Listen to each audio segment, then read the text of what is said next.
Ma'am, for the third time, we do not understand you. The concierge's voice was taut, his eyes flicking toward the growing crowd near the marble front desk of the Liberty Hotel in downtown Boston. The Japanese woman in a navy blue coat stood still as stone. Her hands were folded politely in front of her, but her eyes, sharp, unreadable, swept across the space like a general scanning a battlefield. Behind her, an assistant in a dark suit fumbled with his phone. Two translators whispered helplessly, faces flushed. "Should we call security?" one staff member murmured behind the desk. "She's not being aggressive," another whispered back. "She's just not responding to anything in English, French, or Mandarin. And she's booked in the presidential suite, no less." From the far end of the lobby, near the gleaming brass luggage carts, Noah Whitaker watched silently as he polished the rim of a glass table. His gray janitor's uniform blended into the backdrop like wallpaper. People don't notice janitors. That's part of the job, especially in a place like the Liberty Hotel, where luxury is measured not just in marble, but in who gets to be heard. Madison Crane, the hotel manager, descended the grand staircase like a Broadway actress making her entrance. Her stilettos clicked crisply on the polished floor, her crimson lipstick a punctuation mark of manufactured poise.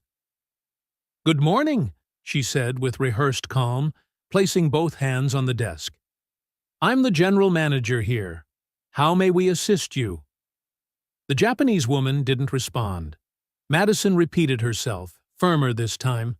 Still silence. Madison turned to her staff with a forced smile tugging at the corners of her mouth. "She's refusing to speak. This is unacceptable." The murmurs spread like ripples. From where he stood, Noah felt the air shift. This wasn't confusion anymore. It was contempt disguised as courtesy. Fear wearing the mask of professionalism. Madison leaned in toward the guest, her tone condescending, as if addressing a misbehaving child. "This is America, ma'am. If you want service here, you need to speak English." A pause. Then, soft but unmistakable, the woman exhaled. A single, measured breath. Not dramatic. Intentional. And Noah felt a chill slide down his spine. The assistant stepped forward nervously. "She's not being difficult. She simply prefers to communicate in her native language for formal matters." "Formal?" Madison scoffed. "We're not in Tokyo. If she wants towels or champagne, she can point like everyone else. But right now, she's holding up the entire check-in line." Noah placed his cloth back on the janitor's cart and began walking toward the commotion. He didn't know why. He just was. Something in her eyes. He couldn't name it, but he recognized it. It was the look of someone being measured by a currency they never agreed to be traded in. The murmurs began to ripple from the front desk. Guests waiting to check in turned toward each other, shifting uneasily. No one spoke loudly, but the air had thickened with tension, confusion tinged with judgment seeping in through glances and whispers. Madison Crane, the manager of the Liberty Hotel, stood tall, exhaling sharply through her nose. She turned to the nearby security officer. "Escalate this to internal security." Her voice was low but sharp as glass.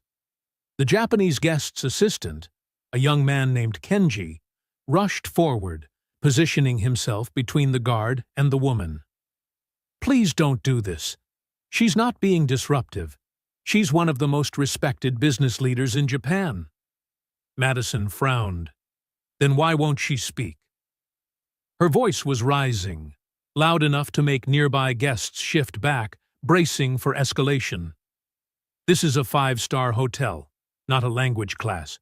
We don't have time to guess what someone means through eye contact." The tension had peaked. And then another voice entered the space, not loud, not demanding, but calm, warm, deliberate. "Excuse me." Everyone turned. Madison blinked. Mr. Whitaker, this is a front desk matter, not maintenance. I know, Noah Whitaker replied softly. He walked toward the Japanese woman. His gaze held no pity, only quiet respect. And then he bowed. Slightly, precisely. Not submissive, not performative, just right. Then he spoke. Not in English, not in French, not in Mandarin, but in Japanese. Otsukare-sama desu. Ocha wo ippai ikaga desu ka? Nakamura-sama? That means, thank you for your efforts. Would you care for a cup of tea, Miss Nakamura? The entire lobby fell still. Even the gentle piano music humming from the ceiling speakers seemed to pause. Dr. Hana Nakamura lifted her eyes.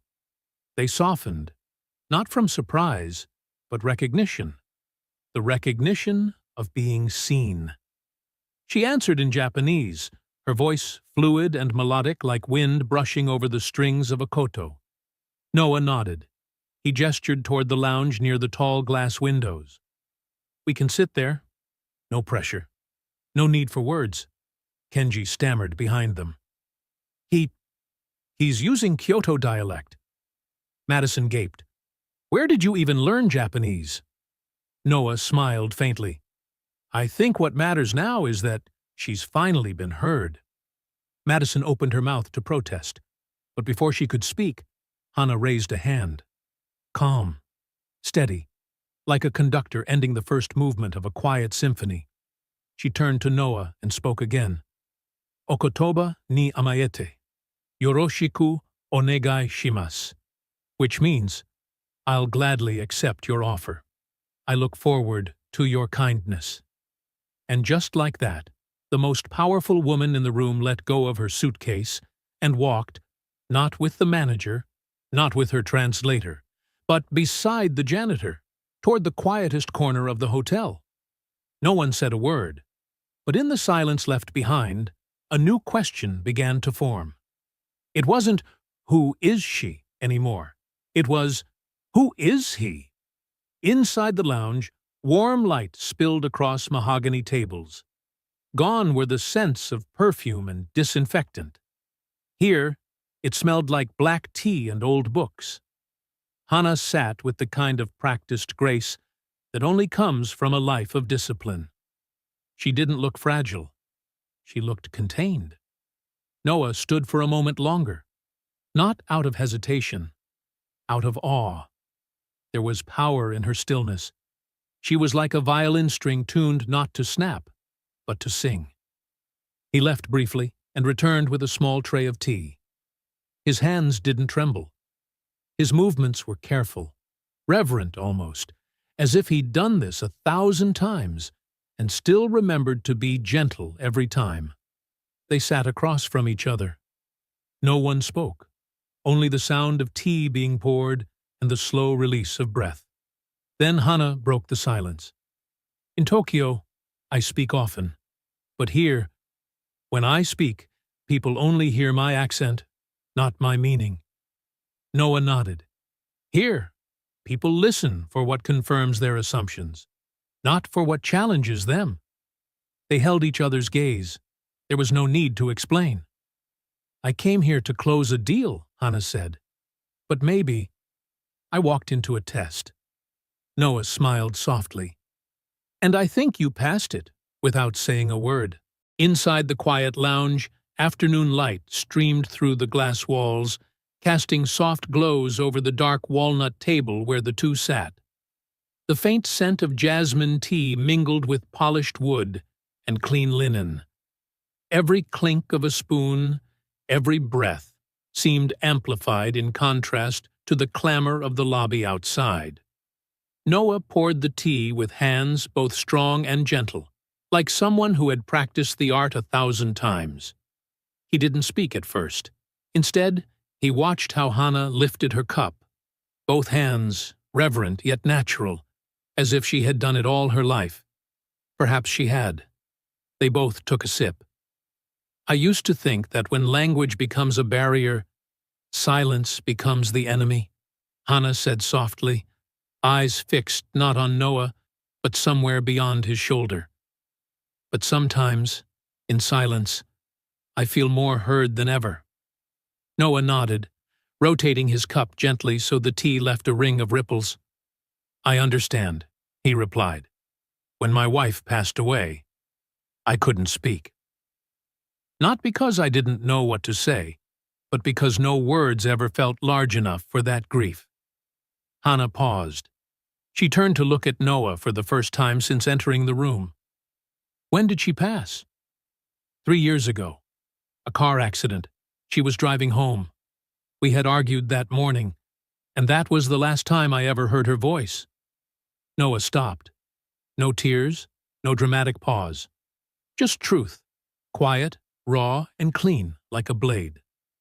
I couldn't forgive myself, so I left everything, my job, my friends, even music, and came here. Became invisible in the world I once belonged to. Hannah didn't speak, but she reached up and untied the ribbon in her hair, letting her dark strands fall across her shoulders.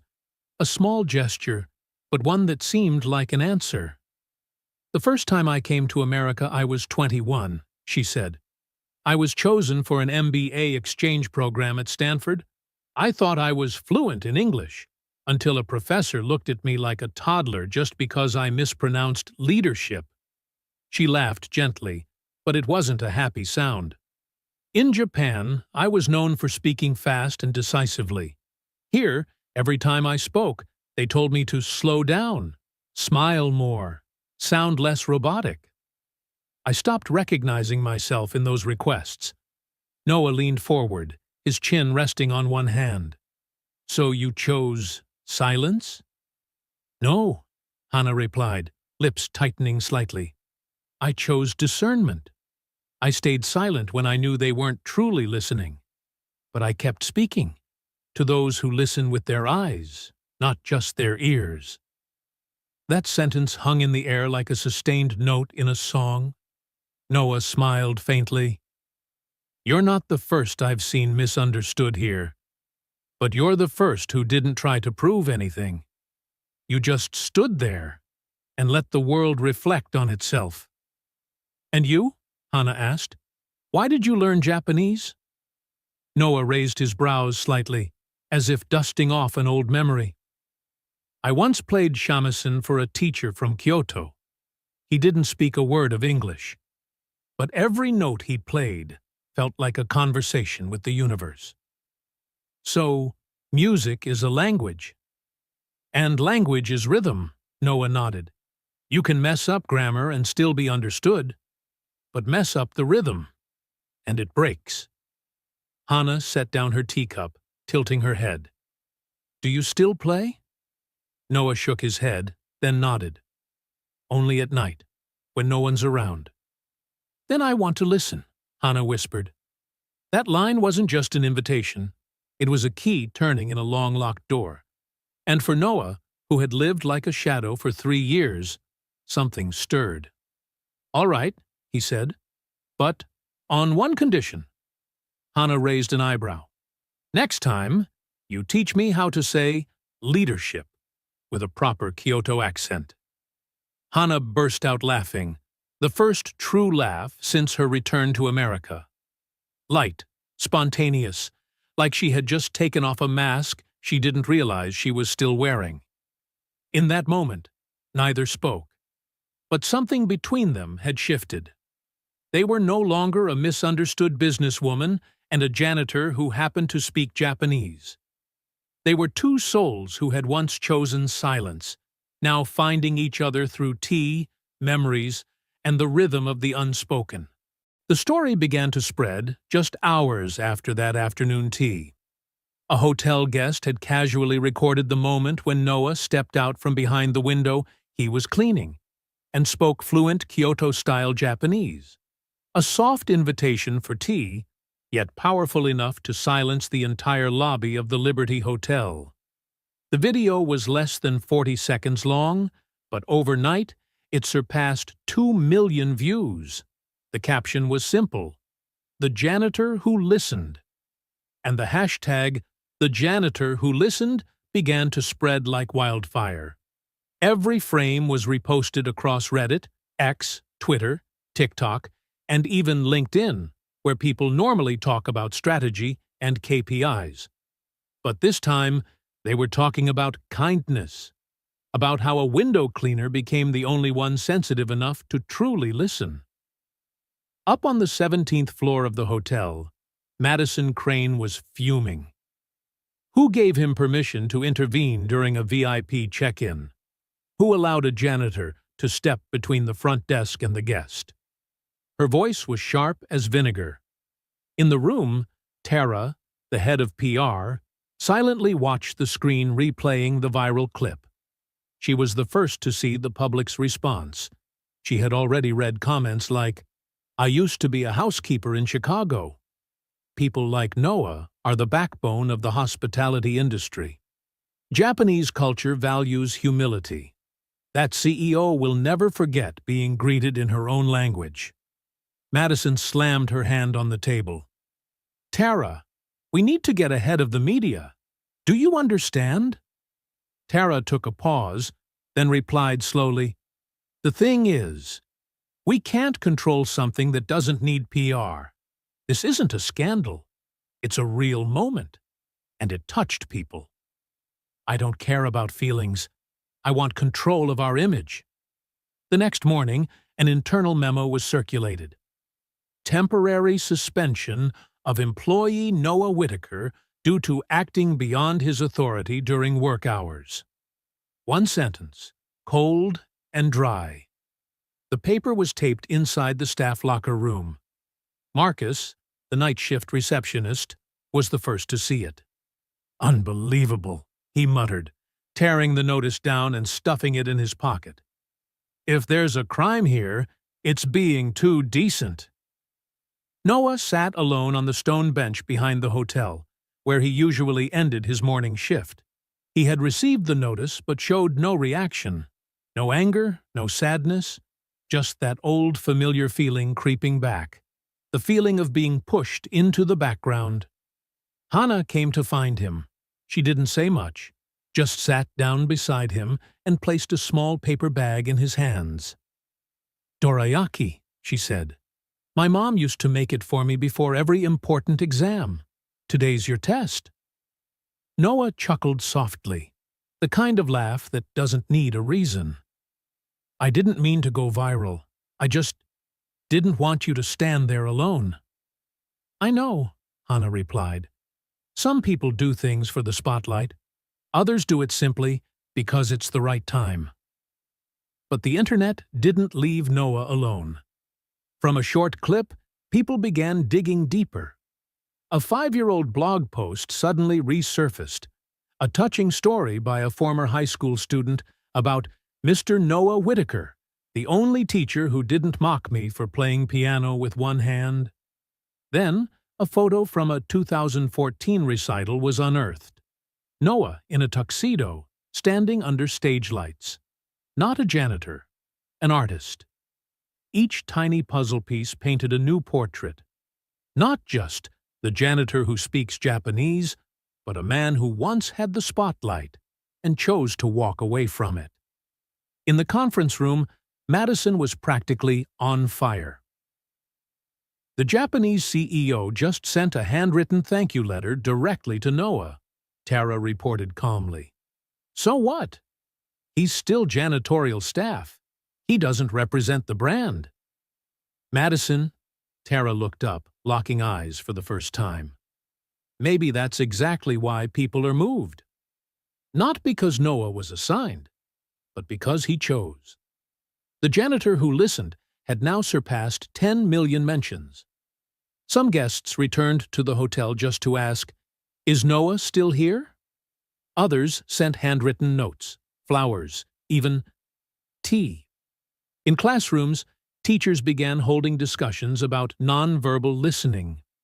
In office buildings, employees started to pay closer attention to the quiet ones, the ones they passed by every day without a hello. Noah still sat alone on that bench, holding Hana's box of dorayaki, the sunlight stitching golden threads across the creases of his uniform. He needed no defense, no title to reclaim. Once he had vanished from the world, and now, with just one sentence, the world remembered he had ever existed. The ground-floor conference room of the Liberty Hotel had never been so crowded. Dozens of reporters, media representatives, and even long-term hotel guests were present, phones in hand, ready to record. Standing at the podium was Hana Nakamura, dressed in a simple gray suit. Her face was bare of makeup, yet her eyes were sharp enough to slice through morning haze. She stood alone. No PR team, no advisors, no pre-printed speech. But it was that very simplicity that held the room in total silence. "Before I say anything, let's watch a short clip," she said in calm, clear English. The screen behind her lit up with security camera footage from the hotel lobby. That day, when Hana stood confused and silent, unable to respond, and Madison Crane turned to a desk clerk and snapped, "She's not responding. Probably can't speak English. Get security. Now." No greeting, no empathy. Just a cold judgment, swift and surgical, like a door slamming shut. The clip froze at the moment Noah Whitaker stepped forward and gently spoke in Japanese. "Otsukare-sama desu. Ocha wo ippai ikaga desu ka, Nakamura-sama?" "Thank you for your hard work. Would you like a cup of tea, Miss Nakamura?" The room remained silent, but the atmosphere had shifted, profoundly. That was the moment I realized, language is not just about vocabulary or grammar, Hana began. It's a choice, whether to listen or to exclude. She gestured toward the back of the room, where Noah was standing quietly behind a door. "That man has no business cards, no title in the corporate hierarchy, but he was the first person who truly listened to me, the first to smile, the first to see me not as a CEO, but as a human being in need." Hana's voice wasn't loud, but it rang like a temple bell in winter air. And that, ladies and gentlemen, is the new standard of decency. Not rank, not appearance, not LinkedIn profiles, but the human heart. She pulled a printed statement from her pocket and held it up. "As of today, Liberty Hotel will adopt a new metric in evaluating and training staff, the Empathy Index, and I'm proud to announce that Mr. Noah Whitaker is the first to score a perfect rating." The room erupted. Journalists raised their hands, cameras flickered in every direction. But Noah's eyes stayed on the floor, hands folded, as if afraid that any movement would cause this moment to vanish like morning mist. Madison Crane was absent. Rumors said she'd been asked to submit her resignation. No one discussed it much. No one mourned a figure so accustomed to judging others with a glance. After the press conference, Hana stepped out into the back courtyard, where Noah sat beside an old flower bed, still holding his faded cleaning rag. "I'm sorry for turning this into a spectacle," she said quietly. Noah shook his head with a soft smile. "Number I should be the one thanking you for reminding me who I used to be. You were someone extraordinary, Noah. I never wanted to prove that. I just wanted to do what's right." They sat in silence, not because there was nothing to say, but because nothing more needed to be said. On that bench, in a hotel once obsessed with prestige and protocol, sat two people, one who'd been dismissed as a janitor, and one who'd once been judged by her accent, quietly witnessing an outdated standard crumble. And in its place, something new was being built. Out of simple greetings, out of unjudging eyes, out of words that needed no translation. That afternoon, as sunlight slanted through the tall windows of Liberty Hotel's lounge, Noah Whitaker stood quietly in a corner, polishing glasses. No one had asked him to do it anymore, but the habit, like the comfort of doing something with his hands, remained. At a table by the window, Hana Nakamura sat across from Lily Whitaker, the girl who once barely spoke, now sipping tea like a little adult. No one pushed her. No one asked questions. They just sat there, as if keeping a gentle secret together. Then, what Noah thought would never happen, did. "Your scarf is really pretty," Lily said softly. Her voice was still small, but for the first time in months, it formed a complete sentence. No whispering, no fear. Noah dropped the glass he was holding. Hana looked up. Lily lowered her head slightly, but a tiny smile played on her lips. The scarf Lily referred to was a deep indigo silk scarf, loosely tied around Hana's neck. Embroidered on it were Japanese characters interwoven with English phrases, a quiet harmony of two cultures. It wasn't designer, but it carried a story. "This was a gift from someone who once taught me English." "A long time ago," Hana explained. "She wasn't a formal teacher, just a woman with a gentle heart and eyes that didn't make me feel ashamed when I spoke wrong." Noah stepped closer, his voice trembling slightly. "What was her name, if I may ask?" Hana hesitated. Then, like puzzle pieces slowly falling into place, she looked at the scarf, then at Lily, and the girl's eyes. Her name was Sophie. The air shifted. That name, the one no one had spoken in this hotel for so long, rang out like a soft bell, stirring old dust inside Noah's heart. "Sophie was my wife." He said it, eyes locked on the scarf. "She passed away 2 years ago. Cancer. And she once told me about a Japanese student she loved dearly, but I never asked the name." Hana was silent. Her voice lowered. "I didn't attend her funeral, even though I knew. I didn't have the courage, but I still remember her smile every time I mispronounced the—" Lily gently tugged at her father's sleeve. "Mom used to speak Japanese to me." Silence. 3 people, connected by one who was gone, stood together in a moment that seemed destined. Hana's scarf had been Sophie's gift. Lily's voice was shaped by lullabies sung in Japanese. And Noah, a man who thought he had lost everything, now found a thread tying him to both past and future.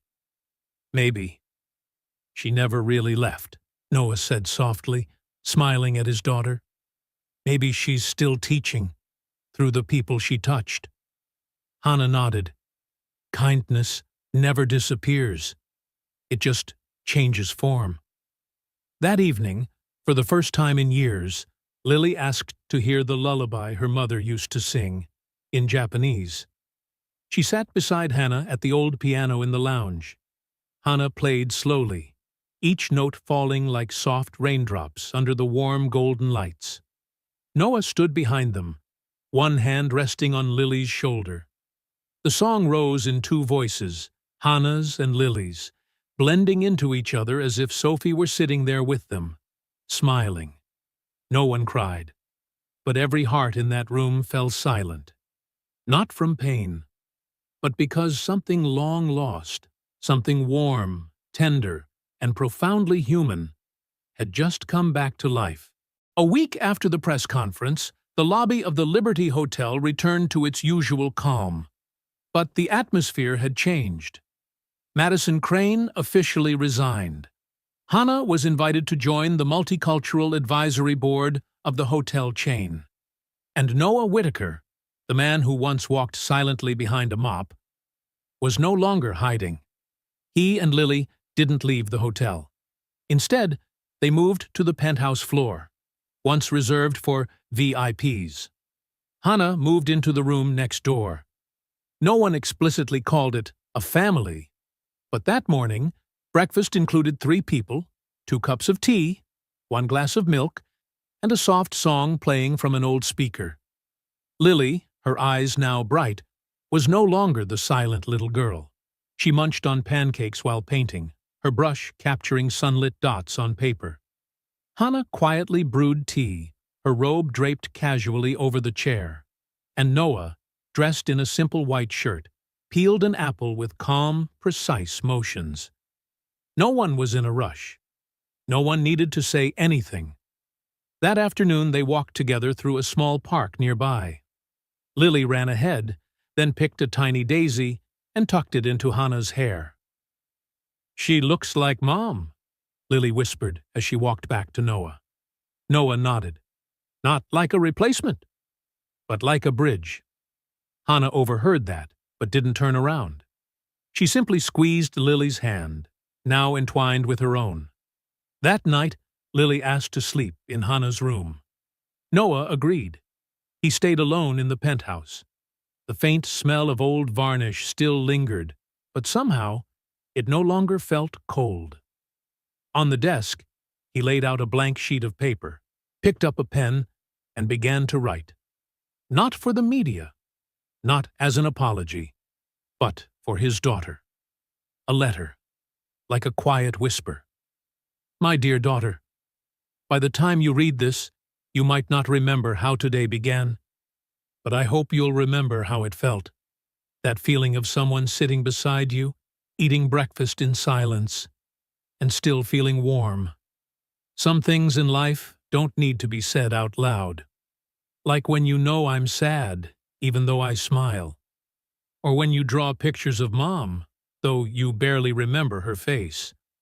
I used to think silence was a way to disappear. After your mom passed, I didn't want the world to see my pain. I chose to become a janitor, not because I lacked skills, but because I needed time to learn how to live without her. And then you fell silent, and I realized you were walking the same path I had, but I didn't want you to go it alone. That's when Hannah appeared, not to replace your mom, but to walk beside you, just as I'm learning to walk beside Hannah, without guilt. When you feel small in this big world, remember, kindness doesn't need to be loud. As long as you listen, like the way you listen when Hannah plays piano, I know you'll always find your way back. Because home isn't made of walls and a roof. It's made of someone who listens, even when you say nothing. Dad. The next morning, when Hannah opened her door, she found an envelope placed neatly on a tray. No one was waiting. Just a note on the front. If you've found someone worth trusting, stay. Hannah sat down and read the letter. Her tears didn't fall from pain, but from something she had never dared hope for. A sense of safety. She stepped into the room next door. Lily was still asleep, hugging a pillow. Noah stood by the window, facing away. No words were exchanged. There were no promises, no signatures, just being there for each other. A month later, as autumn brushed gold over the trees outside the hotel, Lily reached for Hannah's hand and said, "I want to call you something. More than just your name." Hannah knelt down and gently touched Lily's hair. "You can call me anything, as long as it comes from your heart." Lily thought for a moment, then whispered, "You're the one who made Mom smile again." Noah stood nearby, not interrupting, only curling his hand slightly, as if holding on to something sacred. The penthouse wasn't a palace, but for three once broken people, it became the place they learned how to love again, quietly, unconditionally. And as Hannah wrote on the little chalkboard next to the tea table, listening. Sometimes that's the deepest form of love.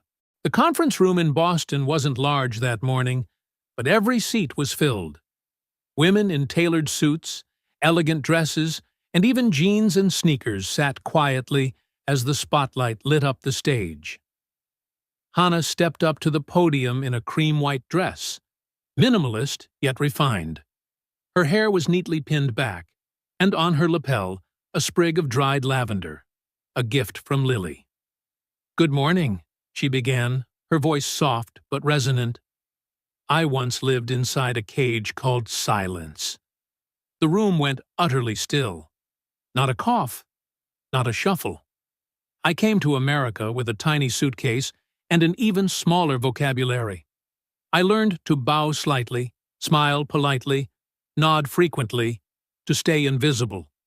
I thought if I stayed quiet long enough, the world would leave me alone. She paused, scanning the audience. Toward the back sat Elliot, dressed in a simple light blue shirt, his eyes filled with pride. He didn't wave. He didn't smile. He was just there, as he had promised. "I'll stay, if you want me to," Hannah continued. What I didn't realize was that silence could hurt. Not just me, but those who needed a voice, a mirror, a hand to hold. I didn't know some things, if never spoken, would linger as quiet wounds. Her voice wavered for a moment, then found its footing. "I'm not standing here today because I'm the strongest. I'm standing here because I've been afraid. I've been lost. And someone listened." As she stepped down from the stage, applause didn't erupt. It swelled. Slow, rhythmic, lasting. Like each person was saying, "She just spoke for me."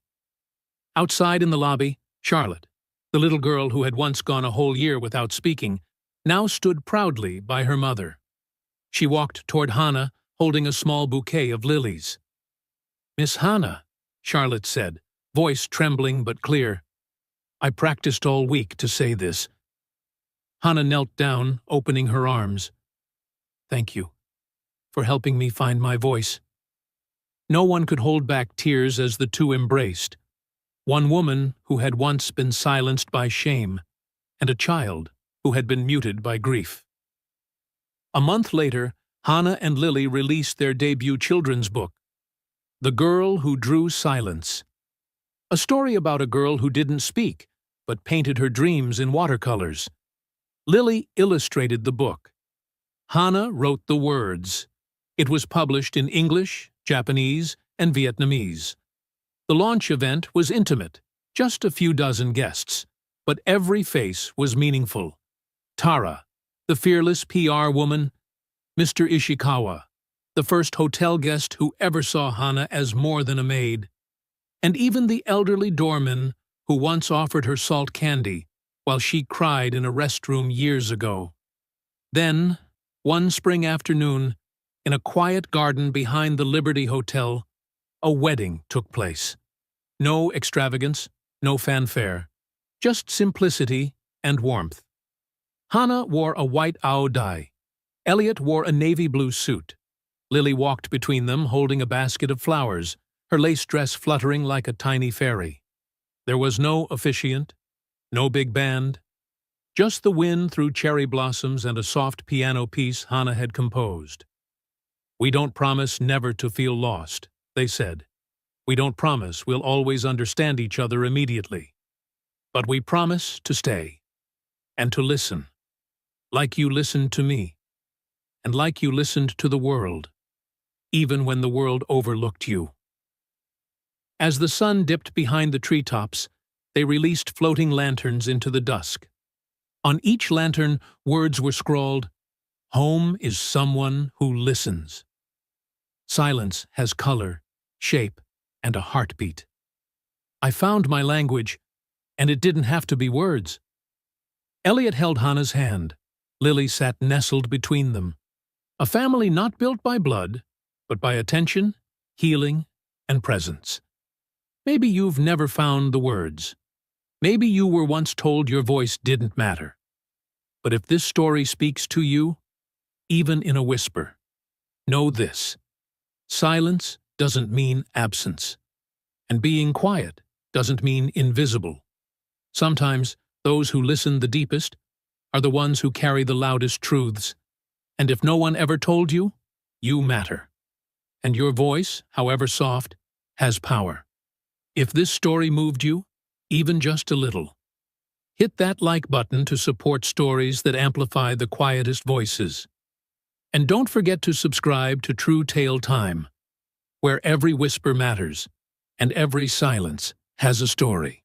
Until next time, stay kind, stay listening, and stay human.